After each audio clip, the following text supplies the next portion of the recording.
Assalamualaikum warahmatullahi wabarakatuh. Perkenalkan, kami dari kelompok 5 ingin mempresentasikan tentang konsep biaya dalam akuntansi perpajakan. Adapun anggota kelompok kami yang pertama yaitu Sonia Febianti, yang kedua ada Windy Lestari, dan saya sendiri Raffi Arik Pratama. Baiklah, kami akan memulai presentasinya. A. Pengertian biaya berdasarkan perpajakan.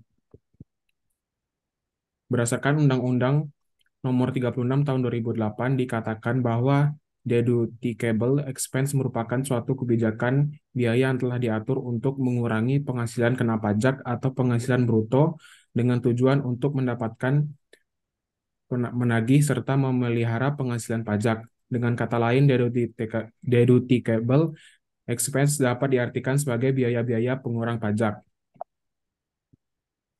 Pengukuran biaya. Terdapat dua cara untuk mengukur biaya yang disesuaikan dengan cara pencatatan yang dipakai dalam pembukaan perusahaan. Apakah metode cash atau cash method atau metode accrual atau accrual method. Apabila menggunakan metode cash, maka biaya diakui pada saat pembayaran. Sedangkan bagi perusahaan yang menggunakan metode accrual, maka biaya diakui pada saat terutangnya tanpa memperhatikan pembayaran. C. Golongan beban berdasarkan waktunya.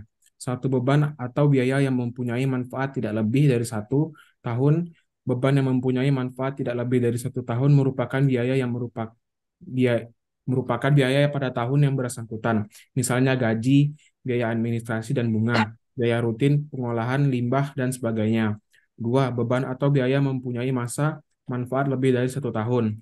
Pengeluaran yang mempunyai masa manfaat lebih dari 1 tahun, pembebanannya dilakukan, pembenaannya dilakukan melalui penyusutan atau melalui amortisasi.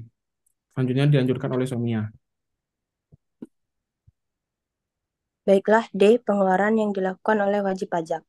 1. Pengeluaran yang dapat dibebankan sebagai biaya atau deductible expense. Pengeluaran yang dapat dibebankan sebagai biaya adalah pengeluaran yang mempunyai hubungan langsung dengan usaha atau kegiatan untuk mendapatkan, menagih, dan memelihara penghasilan yang merupakan objek pajak yang pembebanannya dapat dilakukan dalam tahun pengeluaran atau selama masa manfaat dari pengeluaran tersebut. Yang kedua, pengeluaran yang tidak dapat dibebankan sebagai biaya atau non-deductible expense. Pengeluaran yang tidak dapat dikurangkan dari penghasilan bruto atau tidak dapat dibebankan sebagai biaya adalah pengeluaran untuk mendapatkan, menagih, dan memelihara penghasilan yang bukan merupakan objek pajak atau pengeluaran yang dilakukan tidak dalam batas-batas yang wajar sesuai dengan adat kebiasaan pedagang yang baik. Biaya yang boleh dibebankan. Berdasarkan Pasal 6 Undang-Undang Pajak Penghasilan, untuk menghitung besarnya penghasilan kena pajak bagi wajib pajak dalam negeri dan bentuk usaha tetap ditentukan berdasarkan penghasilan bruto yang dikurangi dengan yang pertama, biaya untuk mendapatkan, menagih, dan memelihara penghasilan, termasuk biaya pembelian bahan, biaya yang berkenaan dengan pekerjaan atau jasa termasuk gaji dan tunjangan.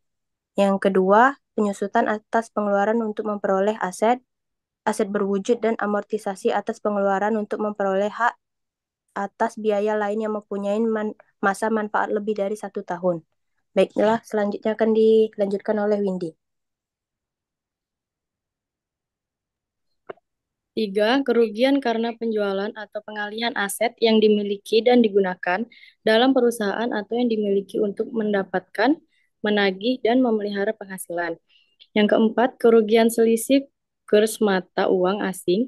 Kerugian selisih kurs mata uang asing ini diakibatkan adanya fluktuasi kurs sehari-hari, terutama dalam kondisi krisis moneter. Yang kelima, piutang yang nyata-nyata tidak dapat ditagih dengan syarat yang pertama telah dibebankan sebagai biaya dalam laporan laba rugi komersial. Yang kedua, wajib pajak yang menyerahkan daftar piutang yang tidak dapat ditagih kepada Direktorat Jenderal Pajak. F. Biaya yang tidak boleh dibebankan. Berdasarkan Pasal 9 Ayat 1 Undang-Undang Pajak Penghasilan, berikut biaya yang tidak boleh dibebankan yaitu yang pertama, pembagian laba dengan nama dalam bentuk apapun seperti dividen, termasuk dividen yang dibayarkan oleh perusahaan asuransi kepada pemegang polis dan pembagian sisa hasil usaha koperasi. Yang kedua, biaya yang dibebankan atau dikeluarkan untuk kepentingan pribadi pemegang saham, sekutu atau anggota. Yang ketiga, premi asuransi yang dibayar langsung oleh wajib pajak orang pribadi.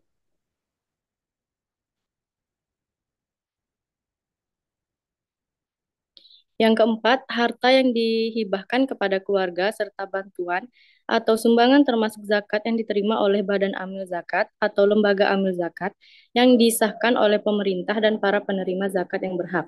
Yang kelima, pengganti atau imbalan sehubungan dengan pekerjaan atau jasa yang diberi kendala bentuk natura dan kenikmatan. Yang keenam, jumlah yang melebihi kewajaran yang dibayarkan kepada pemegang saham atau kepada pihak yang mempunyai hubungan istimewa sebagai imbalan sehubungan dengan pekerjaannya yang dilakukan. G. Kompensasi kerugian. Terdapat dua macam kompensasi kerugian, yaitu yang pertama kompensasi horizontal. Kompensasi ini diterapkan apabila wajib pajak dalam tahun pajak yang bersamaan memperhitungkan kompensasinya antara penghasilan suatu bidang usaha dengan kerugian bidang usaha lainnya. Yang kedua, kompensasi vertikal. Dalam kompensasi vertikal ini dilakukan yaitu dengan jalan wajib pajak mengompensasikan penghasilan suatu tahun pajak dengan kerugian tahun sebelumnya. Undang-Undang Pajak Penghasilan menganut kompensasi vertikal. Baik, itulah hasil presentasi dari kelompok 5. Apabila ada kekurangan dalam penyampaian, kami akhiri dengan Assalamualaikum warahmatullahi wabarakatuh.